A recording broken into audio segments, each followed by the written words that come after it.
Assalamualaikum warahmatullahi wabarakatuh. Salam berjumpa dan salam bertemu lagi bersama channel aku Garuda Muda. Piye kabari bos? Bagaimana kabarnya?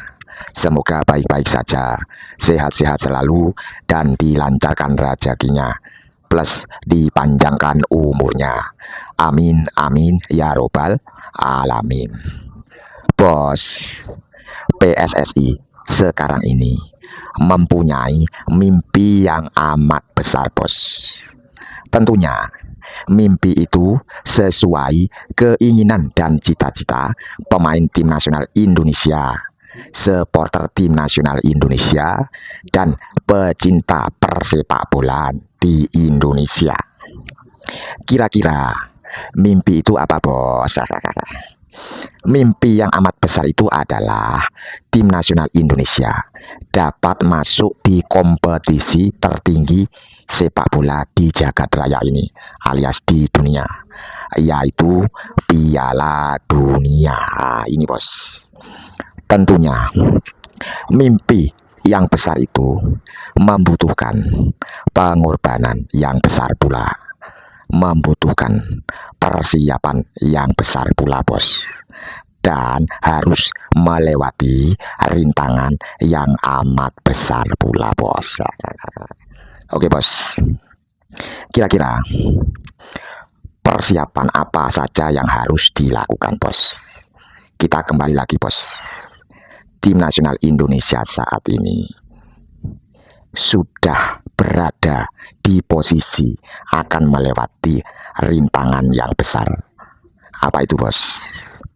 Kita sudah berada di putaran keempat kualifikasi Piala Dunia. Tentunya jika kita bisa melalui itu semua, dipastikan tim nasional Indonesia melaju di World Cup Piala Dunia. Kita harus membahas rencana dan persiapan yang harus dimiliki PSSI beserta tim nasional Indonesia. Kira-kira rencana dan persiapan itu apa saja bos? Oke, tunggu dulu, nanti saya kasih jawabannya. Bos, di putaran keempat kualifikasi Piala Dunia, tentunya lawan-lawan kita nanti secara kualitas rata-rata di atas kita. Dan faktanya timnas mereka ranking FIFA-nya jauh di atas kita bos. Lah, tentunya tim nasional Indonesia harus apa? Mempunyai persiapan bos. Tidak asal ujuk-ujuk nanti mendekati pertandingan langsung dipanggil untuk melakukan TC, terus melakukan pertandingan di kualifikasi putaran keempat Piala Dunia. Enggak begitu bos. Rencana itu dan persiapan itu harus sudah siap, harus sudah diatur PSSI sekarang juga, dan harus dijalankan ketika di tanggal 17 Juli mendatang AFC mengumumkan hasil drawing tim nasional Indonesia berada di grup mana dan siapa saja calon lawan kita. Lah ini bos, seperti yang kita tahu, masalah latihan, masalah pemanggilan pemain yang akan datang, masalah strategi, itu adalah hak prerogatif pelatih tim nasional Indonesia. Bahkan PSSI tidak bisa mengganggu gugat. Nah ini bos. Terus langkah-langkah apa persiapan yang harus dilakukan PSSI dan rencananya? Kalau menurutku bos, seharusnya mulai detik ini juga PSSI harus melakukan persiapan membentuk tim. Kira-kira tim apa itu bos? Nah, saat drawing nanti kan kita tahu siapa saja yang akan menjadi lawan-lawan kita. PSSI membentuk tim untuk menganalisa kekuatan lawan, memonitor kelebihan dan kelemahan lawan, mengamati apa saja yang ada di dalam eksternal maupun internal lawan. Lah tentunya tim itu bukan sembarang tim. Tim itu harus sudah ahlinya di bidang itu. Jadi nantinya setelah dianalisa, dibentuk konsep, dibentuk dokumen, naskah, terus diserahkan ke pelatih Patrick Kluivert. Lah, nantinya akan dilihat oleh pelatih tim nasional Indonesia.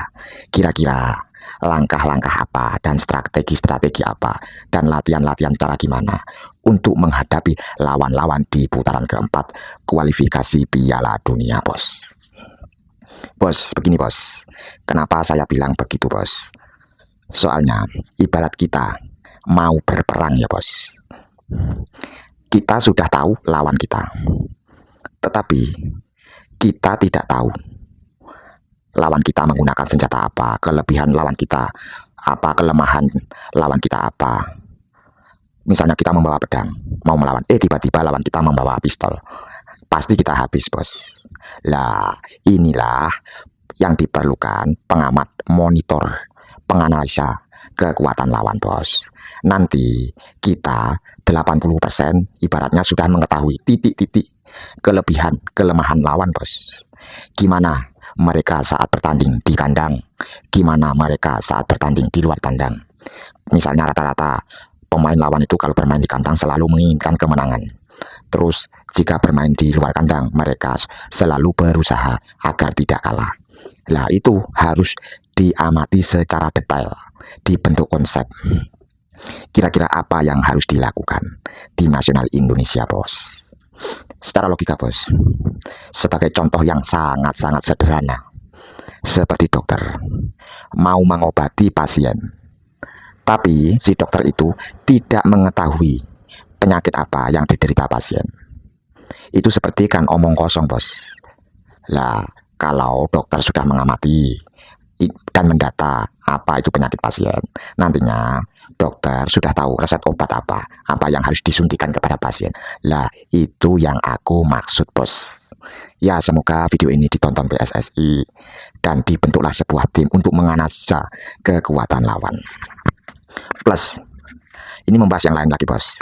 Sebenarnya dalam pemanggilan pemain-pemain tim nasional Indonesia di tingkat senior, di tingkat U23, di tingkat U20 maupun di tingkat U17, ada sedikit kekurangan, bos, sedikit kekeliruan yang nantinya akan sangat-sangat berdampak besar dalam hasil pertandingan timnas kita, bos.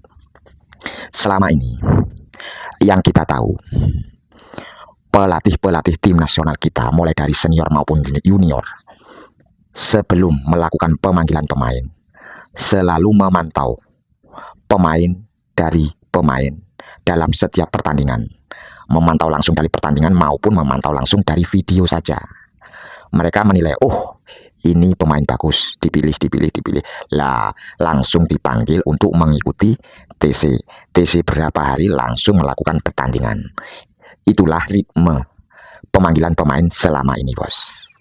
Ini adalah benar, tapi ada kekurangan menurutku yang dampaknya nanti akan sangat besar dari hasilnya. Sebaiknya yang benar, bos. Dipantau itu benar awal mula melalui video, melalui pertandingan. Tapi kan tidak hanya satu video saja, bos. Tidak hanya satu pertandingan. Jadi ketika memantau siapa saja pemain yang bagus di dalam negeri maupun di Eropa, pemain diaspora kita di sana, dipanggil sebanyak-banyaknya. Tidak untuk melakukan TC, tapi bos, dipanggil semua, terus diseleksi. Lah, ini kekurangannya, bos. Ingat, diseleksi. Lah, misalnya 100 pemain dibentuk 2 regu, yang 50 pemain diseleksi di pagi hari, yang 50 pemain diseleksi di sore hari. Lakukan uji coba, bos, sesama pemain. Terus di sorenya juga dilakukan uji coba. Paling selama seminggu sudah ketahuan mana pemain-pemain yang lebih perform, mana pemain-pemain yang dikira kualitasnya bagus. Kalau pemain pelatih yang hebat itu melihat saja sudah mengetahui, bos, apa keunggulan dan kelebihan pemain-pemain itu. Lah, nanti akan terbentuklah beberapa pemain pilihan dari hasil seleksi itu, baru diikutkan dalam TC latihan. terus dilatih terus baru melakukan pertandingan. Nggak asal panggil pemain langsung melakukan TC terus pertandingan, nggak begitu bos. Lah cara inilah yang benar bos. Karena apa bos? Kadang-kadang dalam video pertandingan maupun melihat langsung pertandingan sangat-sangat berbeda sekali hasilnya ketika kita melihat secara langsung lebih dekat. Waktu seleksi sangat berbeda bos. Biasanya di dalam video itu diambil yang bagus-bagus. Kadang-kadang pemain itu kadang pas di video itu performnya lagi bagus, di lain hari pas nggak di video performnya sangat buruk. Kan banyak bos. Kalau diseleksi secara real dan nyata maka akan terlihat semua kualitasnya. Lah bos, semoga kedepannya PSSI selalu lebih selektif lagi dalam pemilihan pemain, terus selalu berkoordinasi pada pelatih-pelatih pemain. Kan kita mempunyai tujuan yang sama bos, membangun sepak bola tim nasional Indonesia yang berprestasi. Jadi harus antara pengurus PSSI, antara pelatih, asisten pelatih, antara supporter harus berkoordinasi semua bos untuk meraih satu tujuan demi kemajuan persepak bolaan timnas Indonesia. Oke bos, semoga video ini menambah pengetahuan dan wawasan. Semoga dilihat PSSI. Dan salam berjumpa di lain hari lagi. Salam bertemu di lain hari lagi. Plus salam olahraga. Mantap.